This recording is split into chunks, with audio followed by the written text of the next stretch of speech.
Between 1990 and 2010, some of our leading causes of death and disability haven't changed. Heart disease was the leading cause of loss of life and health then, and remains the leading cause today. Some things got better, like HIV/AIDS, but others got worse, like chronic kidney disease, a doubling in the tens of thousands of deaths and the hundreds of thousands whose kidneys fail completely, requiring kidney transplants or lifelong dialysis. And about 1 in 8 of us now have chronic kidney disease, whether we know it or not, and most of those with chronic kidney disease don't know it. About 3/4 of the millions affected are unaware their kidneys are starting to fail, which is particularly worrisome given that early identification provides an opportunity to slow the progression and alter the course of disease. So what can we do about it? The Western-style diet is a major risk factor for impaired kidney function and chronic kidney disease, also known as the meat-sweet diet or standard American diet, causing an impairment of kidney blood flow, inflammation, and subsequent leakage of protein in the urine, and a rapid decrease in kidney function.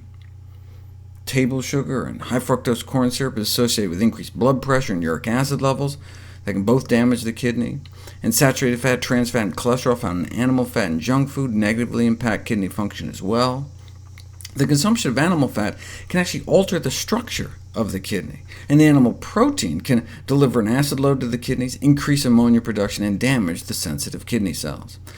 That's why restricting protein intake is recommended for preventing kidney function decline, though it may be animal protein in particular, not just protein in general, so the source of the protein, plant versus animal, may be more important than the amount regarding adverse health consequences. Animal protein intake has a profound effect on normal human kidney function, inducing what's called hyperfiltration, increasing the workload of the kidney.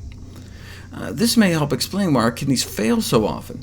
Unlimited intake of protein-rich foods, now generally regarded as normal, may be responsible for dramatic differences in kidney function between modern human beings and their remote predecessors, who hunted and scavenged for meat here and there. Sustained, rather than intermittent excesses of protein, requires us to call on our kidney reserves continuously, causing a kind of unrelenting stress on our kidneys that can predispose even healthy people to progressive kidney scarring and deterioration of kidney function. It's like always revving our engine into the red. On the other hand, administration of an equal quantity of vegetable protein does not appear to have the same effects. Eating meat, for example, increases the workload on the kidneys within hours of consumption, but apparently taking care of plant protein appears to be a cinch.